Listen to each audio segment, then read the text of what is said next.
I was married at a very early age of 20 years. Somewhere I felt emptiness. Madhampatti ரங்கராஜோடைய இரண்டாவது மனைவி Joy Crizildaa 6 மாதம் கர்ப்பமா இருக்காங்க. இன்னையில தான் ஜாய் கிறிசல்டா மாதம்பட்டியுடன் இருக்கிற திருமண போட்டோவும் ஷேர் பண்ணியிருந்தாங்க. ஆனா இவங்களுக்கு திருமணம் நடந்து பல மாதங்கள் ஆனதா கூறப்படுது. அதோட ஜாய் கிறிசல்டா இப்போ இந்த போட்டோவை ஷேர் பண்ண காரணமே மாதம்பட்டி ரங்கராஜுக்கும் ஜாய் கிறிசல்டாவுக்கும் இடையே பிரச்சனை இருப்பதாகவும் இதனால கடந்த சில மாதங்களுக்கு முன்னாடி எடுத்த போட்டோவை இப்ப ஷேர் பண்ணியிருப்பதாகவும் சொல்லப்படுது.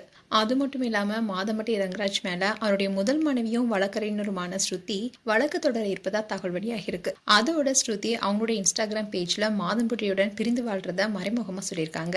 அண்ட் சென்னையில தொடங்கி டெல்லி வரைக்கும் பல பிரபலங்களுடைய வீட்டு விசேஷங்களை அலங்கரிச்சிருக்கவர் தான் மாதம்பட்டி ரங்கராஜ்.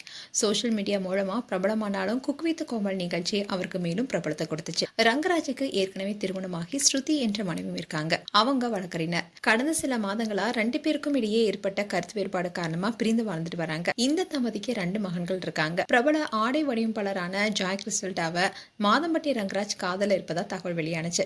இது பரபரப்பையும் ஏற்படுத்திய நிலையில மாதம்பட்டி ரங்கராஜ் உடைய முதல் மனைவி ஸ்ருதி மனைவி நான் தானே இன்ஸ்டாகிராம் பேஜ்ல ஒரு போஸ்ட் போட்டிருந்தாங்க.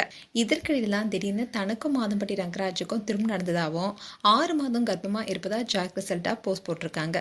முதல் மனைவி இருக்கும்போது மாதம்பட்டி எப்படி 2வது திருமணம் செய்வார்னு கேள்வியும் இருந்துச்சு. அண்ட் ஜாய் கிறிசல்டாவுக்கும் இது 2வது திருமணம் தான்.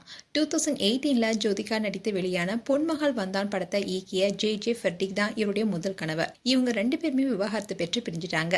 இந்நிலையில தான் 2வதா மாதம்பட்டி ரங்கராஜா திருமணம் செஞ்சிருக்காங்க ஜாய் கிறிசல்டா. அண்ட் முதல் மனைவி ஸ்ருதியுடன் மாதம்பட்டி இன்னும் விவாகரத்து பெறாத நிலையில 2வது திருமணம் நடந்திருக்கு. அது மட்டும் இல்லாம வழக்கறிஞரான ஸ்ருதி மாதம்பட்டி ரங்கராஜ் மேல புகார் அளிக்க இருப்பதாகவும் முதல் மனைவி உயிருடன் இருக்கும்போது 2வது திருமணம் செய்த மாதம்பட்டி ரங்கராஜ் சிறை செல்ல வாய்ப்பு இருப்பதாகவும் கூறப்படுது. அதே சமயம் ஸ்ருதி அவங்களுடைய சோசியல் மீடியா பேஜ்ல அவங்க மகன்களுடன் இருக்கிற போட்டோவை ஷேர் பண்ணி மே மந்தே ஒரு போஸ்டும் போட்டிருந்தாங்க. அதுல என்னுடைய இதயமோ ஆன்மாவோ அவங்களோட முடியுதுன்னு சொல்லியிருந்தாங்க. அதோட மாதம்பட்டியுடன் பிரிந்து வாழ்ந்துட்டு வருவதா தெரியுது. சோ இதன் மூலமாவே மாதம்பட்டியுடன் பிரிந்து வாழ்வதாகவும் தெரியுது. அதோட மாதம்பட்டி மேல வழக்கம் தொடர இருக்காங்க. இதெல்லாம் ஒரு பக்கம் இருக்க பல நாட்களுக்கு முன்னாடி ஜாய் கிறிசல்டாவுக்கும் மாதம்பட்டிக்கும் திருமணம் நடந்திருக்கு. ஆனா இப்போ இவங்களுக்கு இடையே கருத்து மோதல் ஏற்பட்ட நிலையில தான் அந்த கோவத்தின் வெளிப்பாடா ஜாய் கிறிசல்டா இப்ப போட்டோவை ஷேர் பண்ணிருக்காங்க. ஆனா இதை குறித்து இன்னும் அமைதியாவே இருக்காரு மாதம்பட்டி ரங்கராஜ். மேலும் உங்களுடைய கருத்துக்களை கமெண்ட் செக்ஷன் சொல்லுங்க. இது போன்ற வீடியோஸை பார்க்க நியூஸ் தமிழ் கிட் சேனலை சப்ஸ்கிரைப் பண்ணுங்க. மறக்காம நோட்டிபிகேஷன் பட்டனை கிளிக் பண்ணுங்க.